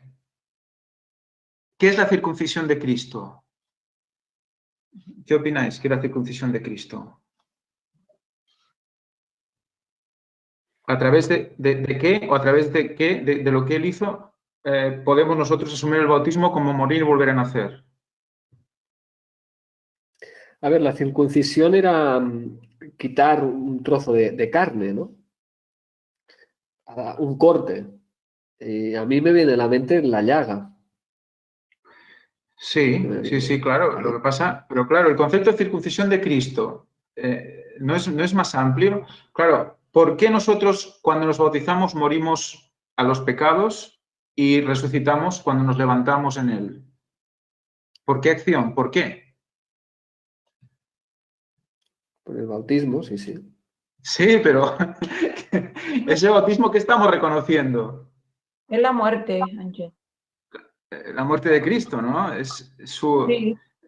es su cruz. O sea, cuando él está en la cruz, cuando él es crucificado, es cuando nosotros podemos decir que podemos morir al pecado, porque él fue crucificado, ¿no? O sea, ¿qué es lo que enseñamos cuando enseñamos que representa el bautismo? La muerte y la resurrección, ¿no? ¿Por qué podemos volver a nacer, digamos, nuevos? Porque él murió, porque morimos con él en la cruz, ¿no?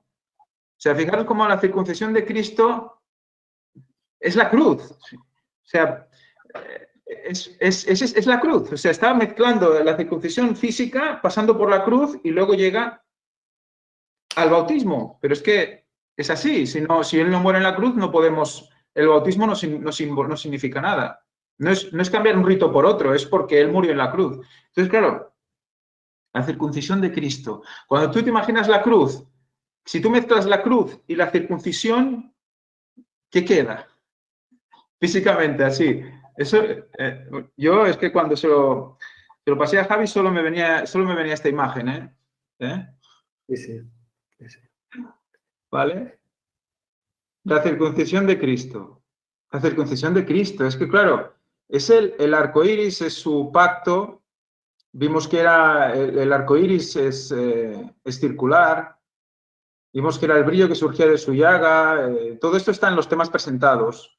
Y ahora puede parecer que este está inventado aquí. Esto es de una diapositiva de lo que Javi presentó. Es el estandarte del pueblo de Dios que lleva el sello del pueblo de Dios. Cuando antes decía la señal, ¿no? ¿Qué señal tiene el pacto? Bueno, pues esta es nuestra señal del pacto. Es lo que va marcado en la frente. ¿Quién? Los que reciben el sello, la señal en la frente. Ese tab, al final, es el sello de Dios. O sea que...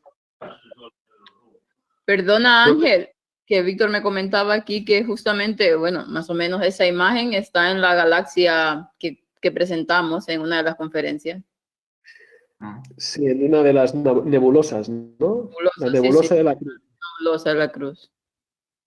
O sea que fijaros, no sé, es dos versículos, ¿vale? Y los vas leyendo y conforme los vas leyendo, los vuelves a leer, no ves una asociación directa entre circuncisión y bautismo, no. Pasa por la circuncisión de Cristo, el cual el bautismo, entonces, entrelaza, o sea, lo explica de una manera magistral para transmitir algo que es muy difícil de explicar, pero fácil de entender.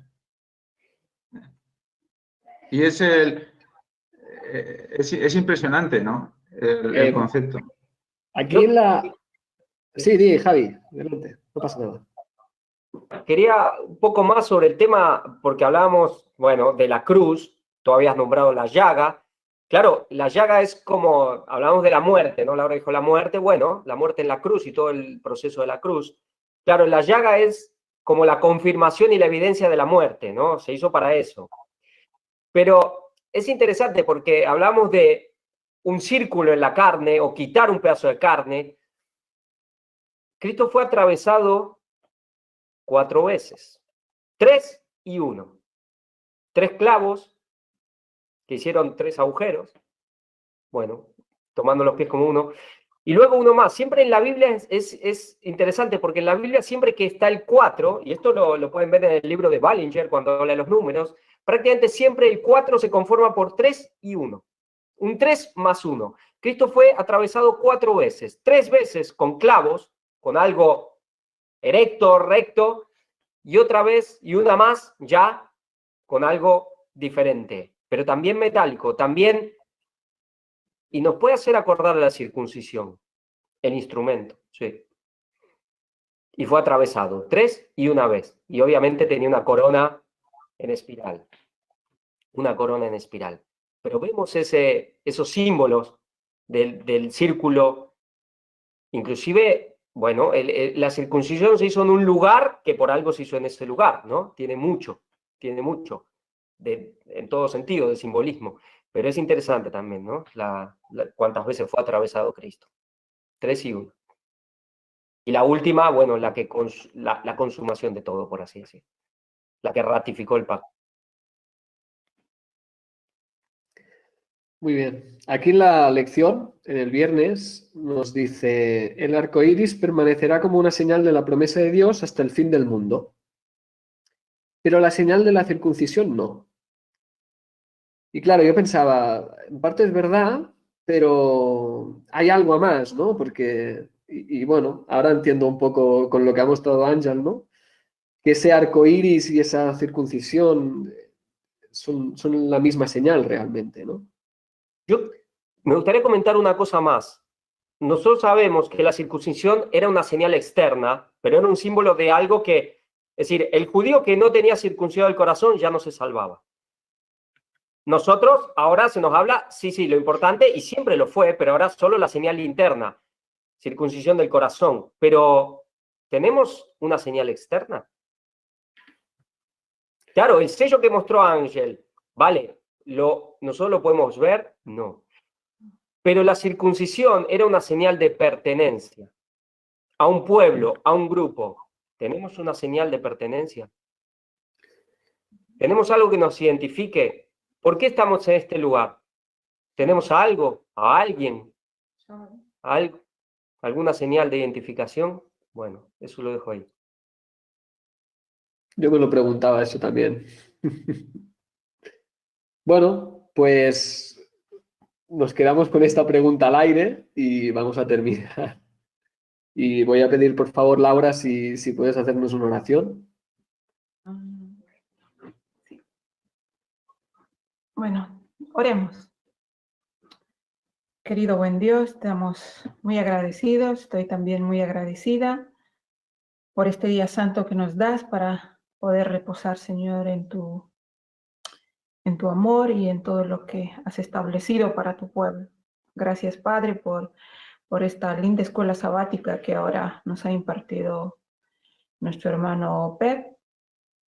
Te pido que lo bendigas y que bendigas a cada uno de los oyentes que han estado escuchando y a aquellos que lo van a volver a oír. Te pido que los bendigas y que nos ayudes a seguir comprendiendo todo lo que has dejado a tu pueblo desde ya hace muchos años, y que podamos seguir, Señor, indagando y podamos seguir caminando en este camino de la salvación. Bendice, Señor, siempre a este pequeño remanente, este pueblo pequeño, que a pesar de todas las circunstancias que se nos va presentando en el camino, usted pueda seguir ayudándonos a que podamos seguir dando este mensaje. Bendice, Señor, también a nuestro hermano Joseph, que ha de venir ahora enseguida para el culto. Te pedimos que lo bendigas y que él hable, Señor, a través, que él sea un siervo más y que usted pueda hablar a través de sus labios. Te pedimos, y merecerlo, con el perdón de nuestros pecados, en el nombre de Jesús. Amén. Amén. Amén.